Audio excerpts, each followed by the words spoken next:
우리에게 주시는 하나님의 말씀입니다. 마태복음 3장 1절로 12절까지 말씀입니다. 저와 함께 번갈아 가며 읽도록 하겠습니다. 그때 세례 요한이 이르러 유대 광야에서 전파하여 말하되 그는 선지자 이사야를 통하여 말씀하신 자라 일렀으되 광야에 외치는 자의 소리가 있어 이르되 너희는 주의 길을 준비하라 그가 오실 길을 곧게 하라 하였느니라. 이 요한은 낙타털옷을 입고 허리에 가죽띠를 띠고 음식은 메뚜기와 석청이었더라. 이때 예루살렘과 온 유대와 요단강 사방에서 다 그에게 나와 자기들의 죄를 자복하고 요단강에서 그에게 세례를 받더니 요한이 많은 바리새인들과 사두개인들이 세례 베푸는 데로 오는 것을 보고 이르되 독사의 자식들아 누가 너희를 가르쳐 임박한 진노를 피하라 하더냐. 그러므로 회개에 합당한 열매를 맺고 속으로 아브라함이 우리 조상이라고 생각하지 말라. 내가 너희에게 이르노니 하나님이 능히 이 돌들로도 아브라함의 자손이 되게 하시리라. 이미 도끼가 나무 뿌리에 놓였으니 좋은 열매를 맺지 아니하는 나무마다 찍혀 불에 던져지리라. 나는 너희로 회개하게 하기 위하여 물로 세례를 베풀거니와 내 뒤에 오시는 이는 나보다 능력이 많으시니 나는 그의 신을 들기도 감당하지 못하겠노라. 그는 성령과 불로 너희에게 세례를 베푸실 것이요 손에 키를 들고 자기의 타작마당을 정하게 하사 알곡은 모아 곳간에 들이고 죽정이는 꺼지지 않는 불에 태우시리라. 아멘. 하나님의 자녀답게 사는 게 뭘까요, 여러분? 그것은 바로 회개입니다. 하나님의 자녀로 이 땅 가운데 살아가는 그 사람의 가장 먼저 표징으로 드러나야 할 것이 바로 회개입니다. 세례 요한을 비롯해서 예수님이 이 땅 가운데 복음을 외칠 때 회개하라 천국에 가까웠느니라. 이 선포가 가장 먼저 이루어진 것입니다. 교회 등록하십시오. 성경을 읽으십시오. 기도하십시오. 봉사하십시오. 헌신하십시오가 아닙니다. 회개하라 천국이 가까웠느니라. 여러분, 회개입니다. 회개 없이 교회를 다닌다면, 회개 없이 직분을 맡았다면, 회개 없이 예배를 드린다면, 회개 없이 봉사를 한다면, 회개 없이 신앙생활을 한다면 결코 하나님의 자녀가 아닙니다. 회개가 먼저입니다. 한자로 표현된 이 회개라는 말을 먼저 풀이하면 뉘우칠 회에 고칠 게입니다. 정서적인 뉘우침만 있는 게 아닙니다. 고쳐야 합니다. 엄마 잘못했어요. 말로만 싹싹 비는 것이 아니라 실제 그 잘못한 것이 삶의 현장에서 변화되어야 합니다. 그게 회개입니다.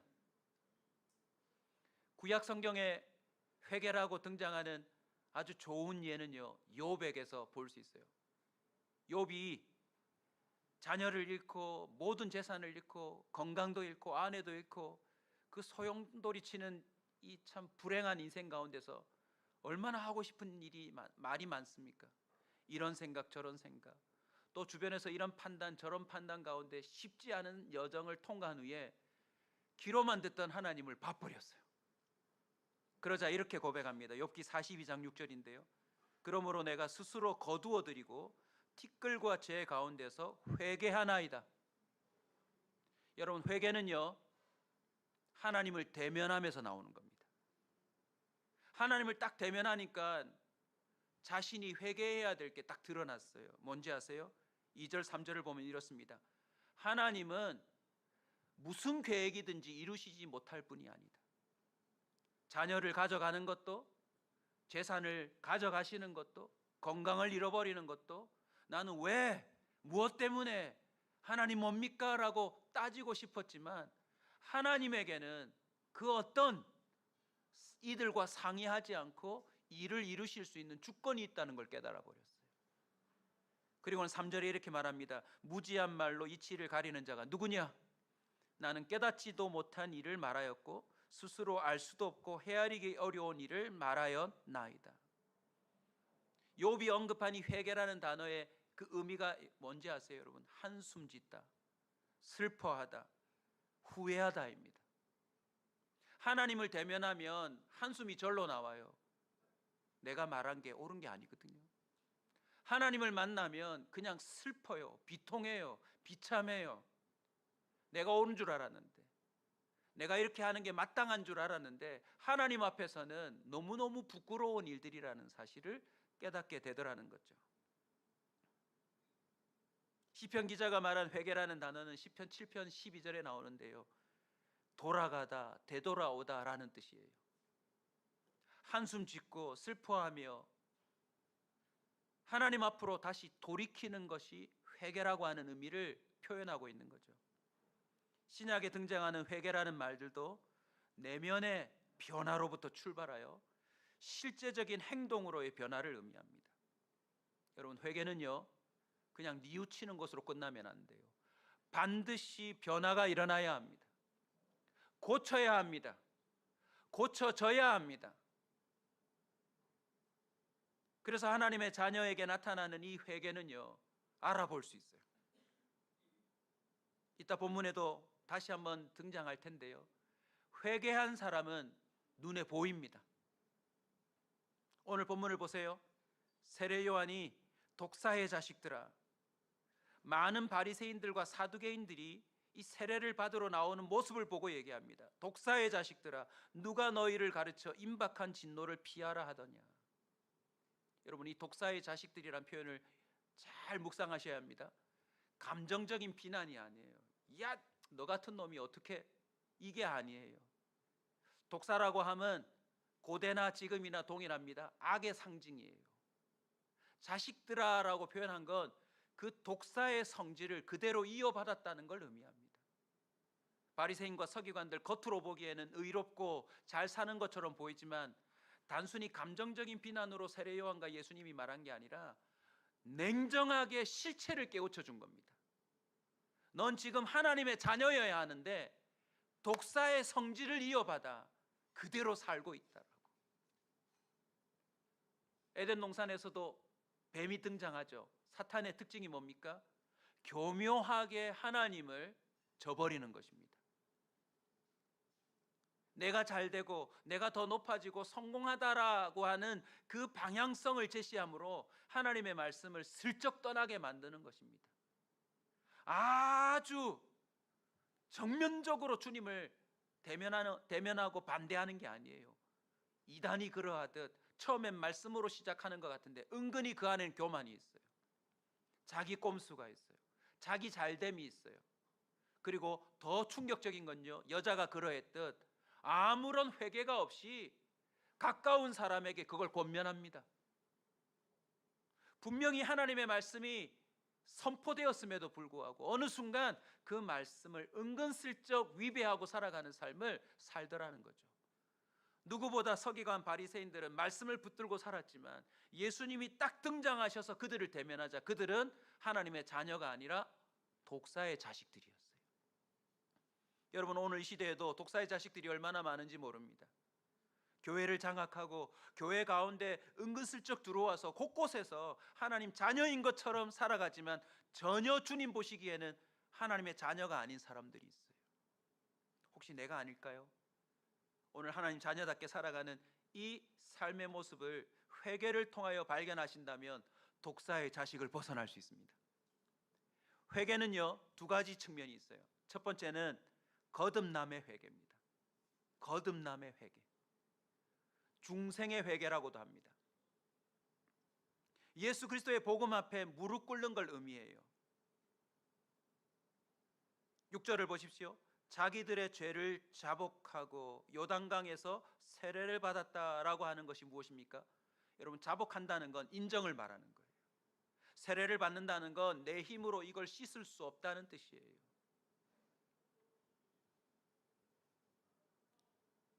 우리 성도들 가운데도 그렇고 제가 목회를 하면서 만난 신기한 간증들이 있습니다. 그렇게 안 믿어지던 예수가 어느 날 문득 믿어지더라는 거예요. 예수 그리스도의 그 복음 앞에 무릎 꿇는 회개가 시작되어야 합니다. 나 죄인이구나. 예수님의 십자가가 나 때문이라는 걸 알게 됐다라고 고백하는 사람들이 있어요. 이 세상에 유일한 구원자는 예수님밖에 없구나. 나 같은 죄인을 새롭게 할 존재는 예수밖에 없구나. 이 꼬장꼬장한 성질에, 말 안 듣는 망나니에, 버릇없고 어리석고 미련하고 교만하고 정말 대책 없는 나를 새롭게 태어나게 하실 분은 예수님밖에 없다는 사실을 믿는 게 회개입니다. 놀라운 사실은요, 요한복음 3장 3절에 보면 진실로 진실로 내게 이르노니 사람이 거듭나지 않으면 하나님 나라를 볼 수 없느니라. 이 거듭남의 회개를 통과하지 않으면 그 사람은 하나님의 나라를 꿈도 못 꿉니다. 여러분, 뉘우치고 고친다, 그냥 한 번의 회개로 끝나는 게 아니라 그 사람이 새로 태어나야 합니다. 거듭나는 겁니다. 이 거듭남의 회개를 경험한 베드로가 우리한테 이렇게 또 풀어서 설명합니다. 사도행전 2장 38절 같이 읽을까요? 베드로가 이르되 너희가 회개하여 각각 예수 그리스도의 이름으로 세례를 받고 뭘 받으라? 죄 사함을 받으라. 그리하면 성령의 선물을 받으리니. 여러분, 거듭남의 회개는요, 내 의지로 하는 게 아니에요. 이 죄 사함을 받아 죄인이 의인이 되고 독사의 자식이 하나님의 자녀가 되는 이 놀라운 대전환은 성령의 도움으로 가능합니다. 고린도전서 12장 3절 바울이 경험하고 고백하죠. 하나님의 영으로 말하는 자는 누구든지 예수를 저주하자라 하지 아니하고 또 성령으로 아니고서는 누구든지 예수를 주시라 할 수 없느니라. 성령이 어느 날 그 사람을 사로잡으셨어요. 예수가 믿어지는 거예요. 내가 죄인됨이 깨달아지는 거예요. 단순히 믿습니다가 아닙니다. 그냥 철퍼덕하고 자복, 엎드리는 거예요. 어떤 이들은 떼굴떼굴 뒹굽니다. 내가 이토록 죄인이었구나. 좀 더 실질적으로 여러분에게 도전하면 이렇습니다. 이 거듭남의 회개를 경험하는 사람들의 공통점이 뭐냐면요, 자신에 대한 절망에 이른 사람들이에요. 하나님, 제가 성공이 다인 줄 알고 성공을 쫓았는데 성공이 나를 변화시키지 못합니다. 가정을 이루면 잘 될 줄 알았는데 가정이 나의 소망이 아닙니다. 스펙인 줄 알았는데 스펙이 아닙니다. 내가 이루고자 하는 그 어떤 걸 이루었는데 거기에 평안도 없고 기쁨도 없고 참된 행복이 없는 거예요. 오히려 뒤돌아보니 죄만 가득해요. 죄만. 예수 그리스도 외에는 아무런 소망이 없다라고 하는 가장 낮은 자리에 도달하는 게 이 거듭남의 회개입니다. 놀라운 사실은 이 독사의 자식 같은 바리새인과 서기관들에게만 이 거듭남의 회개가 임한 게 아니에요. 사도행전 11장 18절에 보면 당시에 짐승 취급받던 이방인들에게도 이 거듭남의 회개가 임하였던 것입니다. 우리 같이 한번 읽읍시다. 그들이 이 말을 듣고 잠잠하여 하나님께 영광을 돌려 이르되 그러면 하나님께서 이방인에게도 생명 얻는 회개를 주셨도다. 베드로가 고넬료 집안에 들어가서 성령의 역사를 체험했는데 그게 소문이 나기 시작하니까요, 여기저기서 난리예요. 뭐 베드로가 이방인 집에 들어갔다고? 정말 그들에게도 우리가 받았던 성령이 임했다고? 이제 그 소식이 전해져서 오늘 나온 본문입니다. 그들이 이 말을 듣고 잠잠. 여러분, 저는 우리 온사 식구들 모두에게요, 다른 사람들의 이런저런 말들을 잠재우는 회개가 있기를 주의 이름으로 축원합니다. 하나님께 영광 돌리는 고백들이 넘쳐났으면 좋겠습니다. 그 집사 회개했다며? 야, 그 권사님 회개했다며? 그 목사님 회개했다며? 야, 진짜? 여러분, 회개는 보이는 것입니다. 회개는 나타나는 것입니다. 사람들에게 들려지고 보여지는 것이어야 합니다. 그게 회개입니다. 하나님께서 이방인에게도 전혀 임하지 않을 것 같은 사람에게도 회개가 임하였도다. 할렐루야. 생명 얻는 회개입니다. 거듭나는 거예요. 다시 태어나는 겁니다. 이전에 이런 회개가 있었다면 기뻐하고 감사하시길 바랍니다. 아직까지 이런 회개가 없었다면 오늘이 그날이 되시길 주의 이름으로 축원합니다. 두 번째 회개는요, 성화의 회개예요. 다르게 표현하면 매일 매 순간 이루어져야 할 일상에서의 회개입니다. 오늘 본문에 보면 회개에 합당한 열매를 맺어라.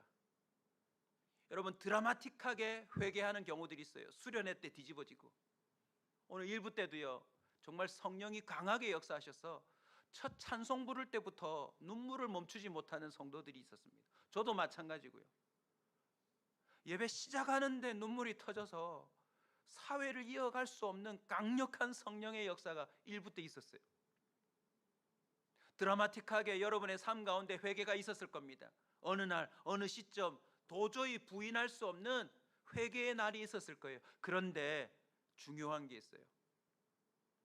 교도소에서 사면받은 죄수가요, 아무리 모범수로 그 교도소를 추록했다 손치더라도 엄밀히 냉철히 따지면 그 사람에게 변화된 건 없어요. 그대로예요. 그의 부패한 육신, 그의 망가진 영혼도 그대로라는 거죠. 전적으로 타락하고 정적으로 부패한 게 우리의 상태 아닙니까? 체험은 있지만 우리의 죄성과 기질은 그대로예요. 그래서 또 실수하고 넘어지고 또 가슴 칠 수밖에 없는 일들이 우리의 일상 가운데 벌어지지 않습니까? 누구보다 이 상태, 이 형편을 잘 아시는 주님이 취하신 조치가 있어요. 바로 성령을 선물로 준 겁니다. 아멘. 디도서 3장 5절을 보면 참 설명을 잘 해주셨어요. 같이 한번 읽읍시다. 우리를 구원하시되 우리의 행한 바 의로운 행위로 말미암지 않고 오직 그의 긍휼하심을 따라 중생의 씻음과 성령의 새롭게 하심으로 하셨나니. 거듭남의 회개가 중생의 씻음이라면 그 이후에 성령의 새롭게 하심이 있습니다. 아멘. 그 거듭남의 회개를 통하여 예수님을 시인하게 되고, 예수님을 시인함으로 죄사함을 얻게 되고, 독사의 자식이 하나님의 자녀가 되는 신분을 얻지만, 문제는요, 성령이 그 다음부터 일해주지 않으시면 우리는 하나님의 자녀답게 살아갈 가능성이 없어요. 올해 가장 많이 인용되고 강조했던 구절이 있다면 로마서 8장 16절입니다. 성령이 친히 우리 영과 더불어 우리가 하나님의 자녀인 걸 뭐 하신대요? 증언하신대요. 거듭남의 회개를 통하여, 그것도 성령의 역사인데 성령이 우리가 안에 들어오셨잖아요. 그러면 우리 영과 더불어 성령이 하시는 일이 뭡니까? 24시간 매 순간 우리의 영을 마주 대하고 역사하십니다. 우리의 자녀를 어떻게, 우리가 자녀됨을 어떻게 증언하실까요? 잠자던 우리의 영혼을 흔들어 깨웁니다. 그렇게 생각하는 거 아니야, 그렇게 말하는 거 아니라고. 그런 태도를 갖는 건 하나님의 자녀가 아니야, 내가 원하는 바가 아니야, 말씀한 바가 아니야, 그건 성경과 위배돼. 주님은 일하기 시작합니다. 둔감한 심령을 자극하십니다. 양심에 화인 맞은 듯 죽은 양심을 하나님은 깨우십니다. 이전에 죄가 아니라고 여겼던 것들이 죄라고 민감하게 느껴지기 시작하는 것입니다. 그리고 성령은 우리를 말씀 앞에 갖다 세우십니다. 성경을 읽게 하시고 듣게 하시고 공부하게 하시고 묵상하게 하시고 희한한 방법으로 말씀 구절들이 문득문득 떠오르게 만듭니다. 거기서 우리는요, 하나님을 대면해요. 야, 이게 죄였구나, 이게 죄였어, 이 사람의 죄를 내가 범하고 있었구나. 요즘 우리 사역자들과 창세기부터 출발해서 우리 아이들에게 사무엘상을 가르치고 있는데, 이번 주 본문이 뭐냐면 나발과 아비가일입니다. 여러분 꼭 묵상해 보십시오. 사실은 그 설교를 오늘 하려다가 오늘 사역자들이 교회 학교에 하니까 저는 다음 기회에 하기로 하고 오늘 이 설교를 감동을 받아 말씀을 전하는데요. 여러분, 나발, 참 한국말과 연결돼요. 나발이고 뭐시고. 다윗이 왕이 될 텐데 다윗을 가운데 두고요, 나발은 다윗을 못 알아봅니다. 주인에게서 도망친 종 아니냐? 나발의 결정적인 약점이 뭐냐면요, 은혜를 몰라요. 다윗이 분명히 그들의 집안을 도와줬건만 은혜를 은혜로 여기지 않습니다. 결정적인 건 사울 왕만 보이지 다음 왕이 될 다윗이 보이지 않는 거예요. 그래서 그들을 하대합니다. 홀대합니다. 결국 칼을 찬 자들이 이 나발의 집안에 남자 한 명을 남기지 않으려고 다가오는데, 나발은 날마다 잔치를 벌이며 술에 취해 그조차도 몰라요. 성경이 기록하고 있습니다. 불량한 자라. 종이 말합니다. 말이 통하지 않는 자라. 오늘날요 나발 같은 인생이 참 많습니다. 그저 부한 것으로, 자신의 권력과 힘으로, 자신의 말빨로 자기가 다인 줄 알고 겸손하지 못하고 예수 그리스도를 못 알아보는 자들이 참 많아요. 결국 어떻게 되죠? 열흘 뒤에 성경이 증언합니다. 여호와께서 치시니라, 죽으니라. 아비가일은 남편의 그 어리석고 미련함을 참 속상히 여기면서도요 기민하게 움직입니다. 얼른 음식을 만들어서 칼을 차고 오는 다윗의 일행 앞에 가서 무릎을 꿇습니다. 정말 낮고 낮은 모습으로 엎드려서 다윗을 가로막습니다. 다윗을 알아봐요. 당신은 왕이 될 자 아닙니까? 당신의 손에 어리석은 피를 묻히지 마십시오. 그런 보복은 하나님이 친히 하실 것이니 당신은 멈추소서, 화를 멈추소서. 아비가일은요 다윗을 알아본 자였어요. 이 본문은 예수 그리스도를 가운데 두고 알아보는 자와 알아보지 않는 자의 운명을 설명하기도 합니다. 여러분, 예수님 가운데 두고 양편에 있었던 강도를 보세요. 예수님을 알아보고 회개하면 낙원에 이릅니다. 그러나 그것을 보면서도 끝까지 회개하지 않으면 그는 영원한 지옥 형벌에 들어가 불행한 삶을 살아야 하는 것입니다. 우리 성도들의 삶을 제가 오래도록 지켜보면서 참 감사한 일은요, 정말 변하지 않을 것 같은 사람이 변화돼요. 어떻게 해요? 성령이 새롭게 하심으로. 목사님, 제가 이게 죄인 줄 몰랐어요. 정말 속상하고 부끄럽고 민망하고 어디라도 숨었으면 좋겠어요. 전에는 전혀 죄로 여기지 않았던 것을 죄로 인식하기 시작하더라는 것입니다. 그리고 놀라운 사실은요, 그것을 멈추기 시작해요. 그리고 그 자리에 새로운 하나님의 자녀다운 말과 선택과 행동이 자리 잡더라는 것입니다. 로마서 8장 26절은 이렇게 표현합니다. 그건 성령의 탄식함이래요. 여러분, 자꾸 한숨이 나오고 슬픔이 임하고 비참하고 야 이렇게 살아서는 안 되겠다 이런 것들이 푹푹 나올 때는요, 그게 성령의 도움이라는 사실을 꼭 믿으십시오. 아멘. 요한일서 1장 9절을 보면 만일 우리가 우리 죄를 자백하면 그는 미쁘시고 의로우사, 미쁘단 말은 믿을 만하다는 뜻입니다. 어제 제가 친척분 한 분을 만났는데요, 성당을 가는 게 두렵대요. 왜냐? 신부님에게 고해성 사야 되니까. 혼날 것 같아서 못 가시겠대요. 어르신이어서 제가 그 다음 말을 받지는 못했지만 제가 하고 싶은 말이 뭐냐면, 신부에게 올 필요 없습니다. 하나님께 은밀하게 당신의 죄를 다 고백하실 수 있습니다. 하나님은 믿을 만합니다. 누설하지 않습니다. 하나님은 당신의 죄를 깨끗게 만드실 수 있습니다. 여러분, 회개는 단순히 내 죄를 쏟아놓는 것으로 끝나지 않습니다. 성령과 대면하여 하나하나 깨닫게 되는 그 죄를 아뢰는 사실은 갱신입니다. 관계 회복입니다. 혹시 여러분 주변에 자꾸 나한테 죄를 짓고 불편하게 만들고 나한테 누를 끼치는데 사과하지 않는 사람들이 혹시 있으세요? 그 사람하고는요 밥도 먹기 싫어요. 그리고 또 버젓이 와서 또 죄를 짓습니다. 저도 한때는 그런 삶을 살았는데요, 남편 부부관계도 이런 일이 있습니다. 분명히 자기가 잘못해놓고서는 아무 일이 없는 듯 다시 와서 여보 이렇게 할 때 소름 돋습니다. 제가 주로 그랬거든요.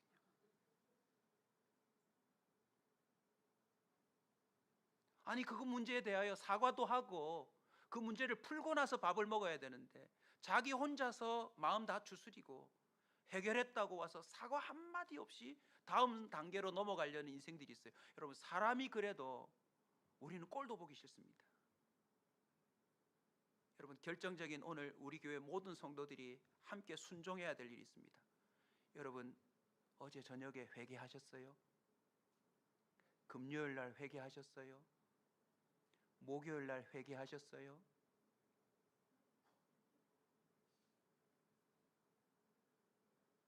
누가복음 5장 8절에 보면 시몬 베드로가요 처음으로 예수님을 만납니다. 자기 배에 올라타셔서 말씀을 전하시고 또 물고기를 잡게 해주시는데 베드로의 반응이 뭐냐면 또 말해주세요. 왼쪽 어디 그물 던질까요? 이게 아닙니다. 그 놀라운 대면 앞에 주여 나를 떠나소서 나는 죄인이로소이다. 이분이 그냥 목수의 아들 뭐 그냥 이런저런 랍비가 아니라 정말 신적인 능력이 있다는 사실을 알고 그가 제일 먼저 한 반응은 죄인됨을 고백하고 나 같은 자를 떠나소서였어요. 하나님의 자녀답게 산다는 건 날마다 하나님과 대면하여 살아가는 자입니다. 하나님과 대면하면 우리는 우리의 본 모습이 보일 수밖에 없어요. 주님은 우리를 온전케 하시기 위하여 우리 안에 들어오셨기 때문에 끊임없이 온전치 못한 것에 대한 것들을 의식하고 인식하도록 도와주시는 분입니다. 그런데 한번 보세요. 여러분 매일 회개하세요. 회개하지 않는다는 건 사랑관계 속에서 표현하자면 여러분은 하나님한테 사과조차 하지 않고 살아가는 자들이에요. 회개하지 않는다? 한번 정리해 봅시다. 1번, 난 오늘 아무 죄를 안 지었어요. 회개할 일이 없는데요. 빨리 자야지. 죄를 짓지 않은 날 회개하지 않고 잠들어야 되는 거 아닙니까? 여러분 죄 안 짓고 넘어갈 날이 있다고 생각하세요? 두 번째, 회개하지 않는다는 건 성령이 역사하지 않는다는 것 아닐까요? 야, 너 아까 그 집사와 얘기할 때 은근히 너 자랑하더라. 야, 분명히 내가 뒷담하지 말라 그랬는데 판단하지 말라 그랬는데 네가 확인도 안 하고 그 사람에 대한 얘기를 버젓이 하던데. 야, 너 오늘도 가르치려고 하더라. 넌 그 가르치는 걸 순종하고 있니? 네가 어떻게 가르칠 권리를 가졌다고 다른 사람을 자꾸 가르치려고 하니? 너 아까 은근히 법에 저촉되는 방법을 쓰더라. 은근슬쩍 장부를,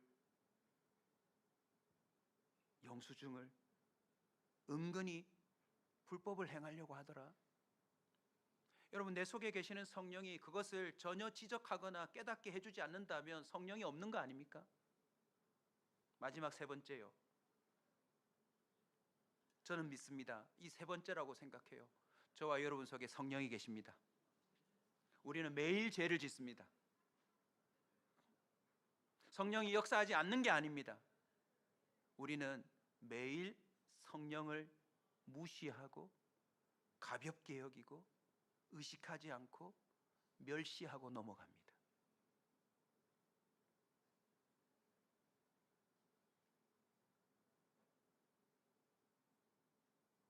누가복음 18장 13절에 세리라고 하는 사람을 예수님이 등장시키는데요. 멀리 서서 감히 눈을 들어 하늘을 쳐다보지 못하고 다만 가슴을 치며 이르되 하나님이여 불쌍히 여기소서 나는 죄인이로소이다. 오늘 저와 여러분이 이 세리처럼 가슴을 좀 치는 자가 되었으면 좋겠습니다.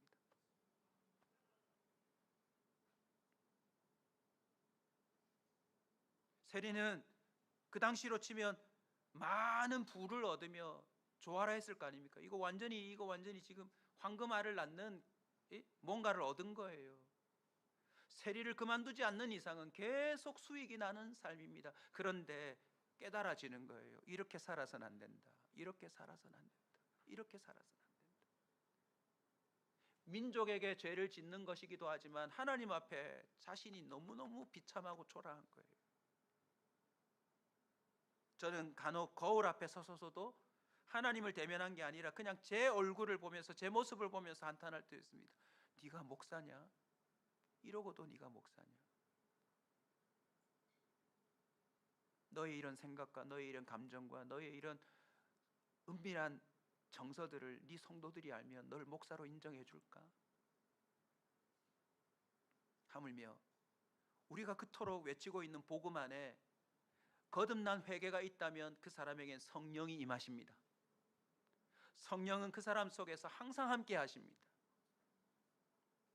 그 성령이 우리 안에서 우리를 새롭게 하는 일을 하고 있다면 우리는 매일매일 회개할 일들을 발견하게 될 줄로 믿습니다. 계시록 3장 19절입니다. 물은 내가 사랑하는 자를 책망하여 징계하노니, 우리 주님은요 사랑하는 자를 책망하신대요. 징계하신대요. 개인적인 체험들이라 다 공유할 수는 없지만 여러분, 하나님이 가르쳐 주시지 않던가요? 저는 많이 경험했어요. 딱 그 생각할 때 길바닥에 딱 넘어졌거든요. 무릎 까져가지고 잘못했어요.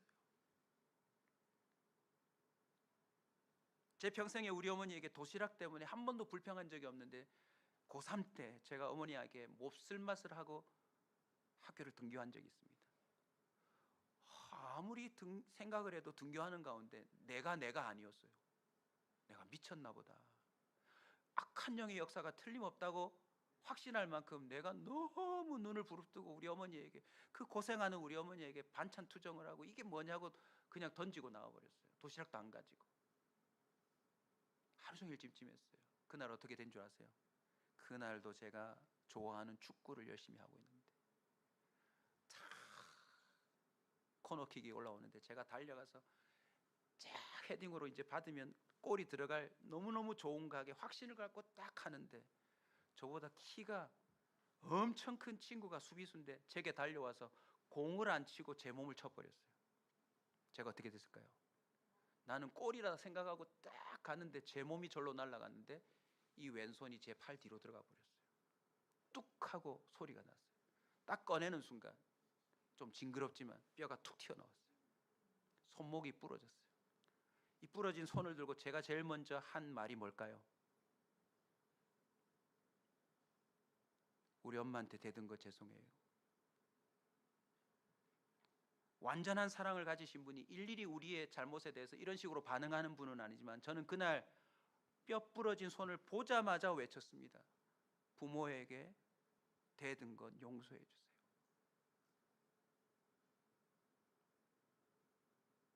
그날 하필 우리 어머님이 해가 니역니역 지는데 도시락을 싸들고 학교 운동장에 왔더라고요. 사랑성도 여러분, 하나님은 사랑하는 자를 책망합니다. 징계도 합니다. 왜요? 그래야 돌이키니까. 그래야 하나님의 자녀가 될 거니까. 버린 자식은 말도 안 합니다. 그냥 저렇게 살다가 죽어도 사실 할 말이 없어요. 지죄로 죽는 거니까. 여러분, 하나님이 여러분 속에서 일하지 않던가요? 이렇게 기도하지 않고도 살겠느냐? 네가 이러고도 신자냐? 네가 이렇게 사람들 앞에 교만을 떨어도 되느냐? 저는 어제 저녁에도 가까운 친척의 마지막 임종을 지켰습니다.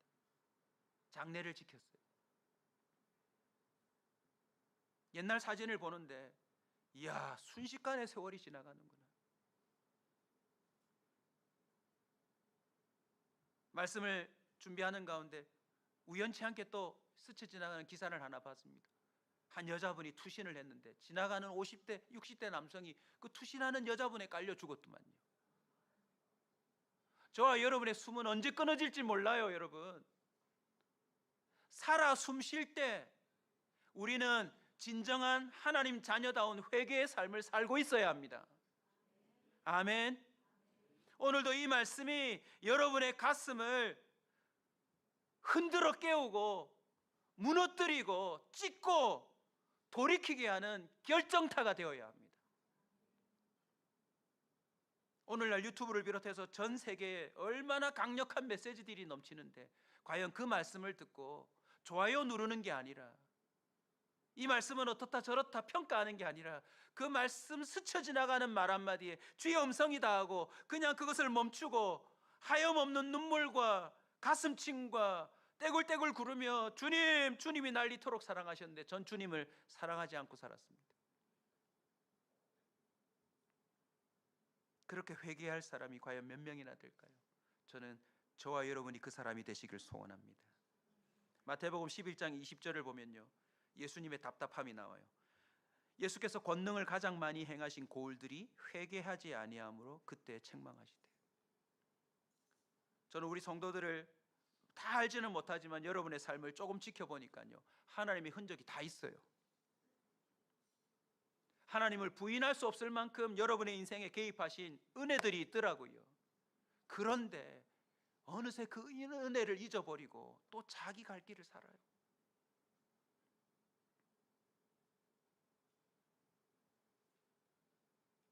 주님은 말씀하십니다.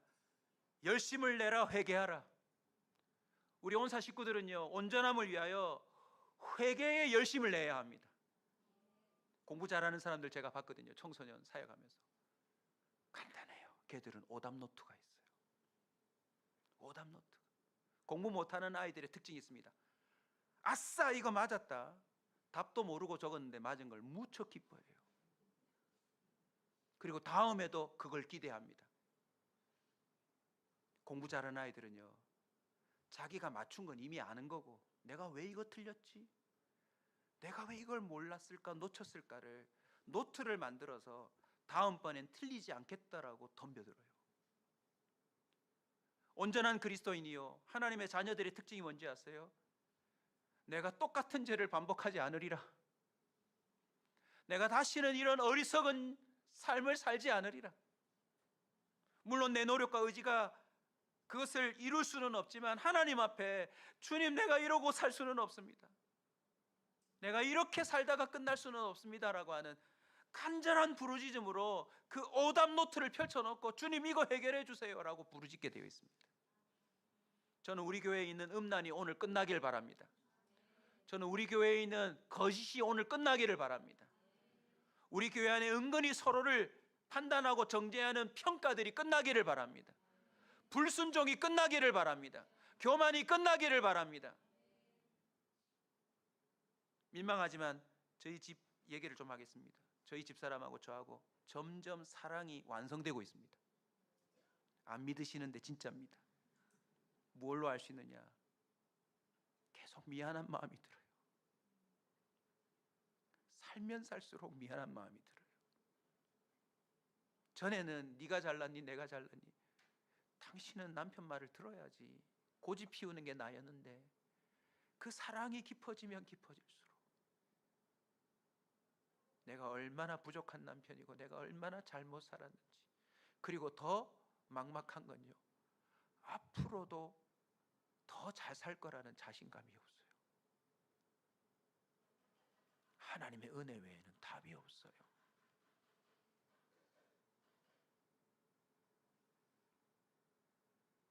하나님이 왜 살려두셨을까요? 여러분, 회개의 기회를 주시는 거예요.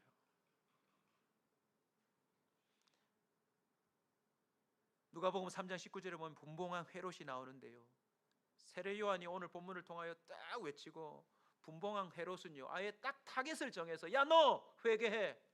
야, 너 왕이라는 자가 어떻게 동생의 아내를 그렇게 취할 수 있어라고 정확하게 얘기했어요. 자기의 행한 모든 악할 일로 말미암아 요한에게 책망을 들었으면 회개해야 될 거 아닙니까? 책망을 들었으면 회개해야죠. 그런데 어떻게 성경이 기록합니까? 그 위에 한 가지 악을 더하여 요한을 옥에다 집어넣습니다. 여기 또 한 가지 악이 더 더해지죠. 자기가 취한 여자의 딸이 막 춤추면서 술 취한 가운데 정신이 나가게 한 다음에 세례 요한의 목을 베게 해달라고. 결국 이 어리석은 나발 같은 왕이요, 세례 요한의 목을 잘라다가 쟁반에 담는 일을 저지르고 말아요. 데살로니가전서 5장 22절입니다. 악은 어떤 모양이라도 버려라. 악은 어떤 모양이라도 버려라. 여러분, 이중장부 쓰는 거 끝내셔야 합니다. 주소지 관할 위반하는 거 끝내셔야 합니다. 하나님의 자녀는요, 성령이 그 깊은 곳에 있는 죄성을 하나하나 다 터치합니다. 물론 우리는 완전할 수 없지만 천국 갈 때까지 하나님은 이 일을 하실 겁니다. 그리고 그 정답을 적도록 도우실 것입니다. 하나님은 지금 진정한 회개자를 찾고 계십니다. 회개라고 하는 간판은 걸어놓고 전혀 돌이키지 않고 자기 삶을 살고 있는 수많은 사람들보다 오늘도 가슴치며 잘 안 되지만 주님의 뜻대로 살고 싶다라고 회개하고 고백하는 그 한 사람을 찾고 계신다고요. 요한일서 3장 21절입니다. 사랑하는 자들아, 만일 우리 마음이 우리를 책망할 것이 없으면 하나님 앞에서 담대함을 얻고 무엇이든지 구하는 바를 그에게서 받나니 이는 우리가 그의 계명을 지키고 그의 앞에서 기뻐하시는 것을 행함이라. 여러분, 사랑하는 자들아, 우리 마음이 우리를 책망할 것이 없는 단계까지 갈 수 있음을 여러분 믿으시기 바랍니다. 성령이 하십니다. 로마서 1장 9절을 보십시오. 그토록 핍박자였던 바울이 회개하고 돌이켜서 어느 지점에 도달했습니까? 내가 그의 아들 복음 안에서 내 심령으로 섬기는 하나님이 내 증인이 되신다. 하나님을 증인으로 내세울 만큼 우리의 내면이 온전해질 수 있음을 믿음으로 바라보시길 바랍니다. 사람들 앞에 내 진짜로 거짓말 하나 안 보태고 이런 맹세할 필요도 없습니다. 하나님이 내 증인 되시는데 내 내면 가운데 내가 지금 하고자 하는 일들 가운데 일만의 거리낌이 없음을 선포합니다라고 말할 수 있는 지점까지 우리를 이끌고 가시는 것이 주님의 목표입니다. 왜냐하면 그것이 하나님의 자녀로 살아가는 삶이기 때문에 그렇습니다. 24절 마저 읽을까요? 그의 계명을 지키는 자는 주 안에 거하고 주는 그 안에 거하시나니 우리에게 주신 성령으로 말미암아 그가 우리 안에 거하시는 줄을 우리가 무엇하느니라? 아느니라. 할렐루야. 매일의 일상의 회개를 통하여 성령이 내 안에 계심을 확인하게 되는 것입니다. 오늘 세례 요한은 회개에 합당한 열매를 맺으라 합니다. 회개에 합당한 열매 중에 가장 감격적인 게 뭔지 아세요? 주님과의 관계 회복입니다. 아무리 탕자라 할지라도 회개하면 하나님 아버지와 입맞출 수 있습니다. 하나님은 그를 끌어안아 주십니다. 잔치를 벌이십니다. 매일매일 우리가 회개할 때 우리는 하나님과의 관계가 깊어지는 걸 경험하게 될 겁니다. 하나님 앞에 그 어떤 문제도 매일매일 해결될 수 있다라고 하는 진정한 평강을 누리게 될 줄로 믿습니다. 그 회개가 깊어질 때 저와 여러분은 몰라본 사람이 될 줄로 믿습니다. 주변에서 이렇게 외쳤으면 좋겠습니다. 그이가 진정 회개했다며, 그가 날마다 회개하는 삶을 산다며, 잠잠하며 하나님께 영광 돌려 생명 얻을 회개를 그 사람에게도 주셨다라고 말하는 복된 신자가 되시길 주의 이름으로 축복합니다. 우리 다 함께 이 찬송 부르며 나가겠는데요, 가사에 있는 내용처럼 두 손을 들든지 오른손을 들든지 의자에 내려와 무릎을 꿇으시든지 일어서셔서 가슴을 치시든지 성령의 감동대로 하시면 될 텐데 어떤 방법으로든 이것만큼은 하셔야 합니다. 주님, 저는 뭘 회개해야 될지도 모르는 죄인입니다. 매일매일 죄를 짓고 쌓아놓고서도 여전히 그 죄에 대하여 뉘우침조차 없는 완악한 자입니다. 그토록 많은 사랑과 하나님의 간섭과 개입을 경험했으면서도 하나님 앞에 조그만한 시간, 물질, 우선순위조차 내어놓지 않는 매우 인색한 하나님의 자녀입니다. 아직도 내 안에 교만이 있습니다. 그냥 하루가 사라지면 사라지는 줄 알고 하나님 앞에 전혀 그 은밀한 죄에 대한 회개가 없이 하나님과의 대화 없이 하루를 넘겨버리는 둔감한 인생임을 불쌍히 여겨 주시옵소서. 주여, 성령이 오늘부터 더 강력하게 역사하셔서 나의 모든 죄를 회개케 하시고 그 오답이 진리를 쫓아 살아가는 온전한 삶이 되도록 뒤바꾸어 놓아 주시옵소서. 어제 장례식에도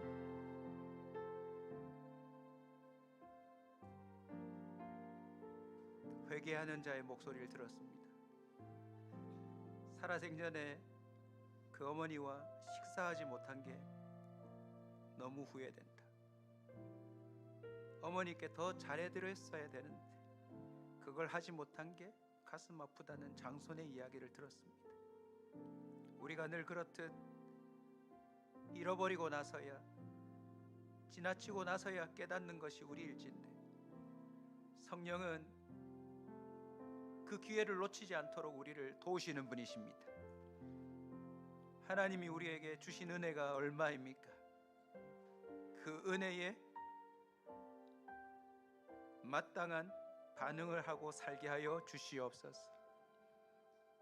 여전히 하나님 앞에 그 조그만 시간도 물질도 우선순위도 내어놓지 않은 채 여전히 다오 다오 다오만 하고 있는, 마치 주님을 우상처럼 섬기고 있는 우리의 행태를 용서하여 주시옵소서. 전혀 하나님께는 관심이 없는 듯 각자의 삶을 살아가고 있는 그 무지한 삶도 용서하여 주옵소서. 어느새 서기관 바리새인처럼 이제는 성경에 대해서 좀 안다고, 이제는 책 좀 읽었다고 사람들을 가르치려 하며 사람들을 훈계하려고 하면서도 정작 자신은 독사의 자식처럼 살아가고 있지는 않는지 우리 자신을 돌아봐야 할 것입니다. 진실로 하나님을 사랑하는 자인지, 예배를 소중히 여기는 자인지, 하나님이 흡족해 하시는 그 예배의 삶을 살고 있는지 오늘이 기회입니다.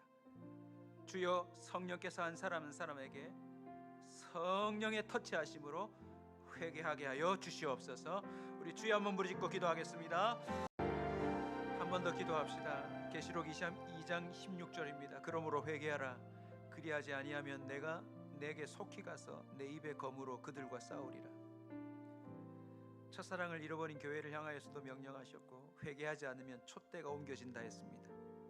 여러분, 마냥 기다려 주시지 않습니다. 우리의 삶은 이미 한계 지어져 있습니다. 우리가 할 수 있을 때 우리는 명확한 회개에 합당한 열매가 맺혀져야 될 줄로 믿습니다. 하나님, 죄를 짓지 않고 산 날이 없을 텐데 내가 무엇을 회개해야 될지 조차도 모르고 살아가는 이 무지몽매한 인생을 불쌍히 여겨 주옵소서. 여러분들도 자녀를 키워보셨고 선생님이 되어보셨을 텐데 자기가 뭘 잘못했는지를 모르고 여전히 히히 호호 웃으며 살아가는 그 인생이 얼마나 답답합니까?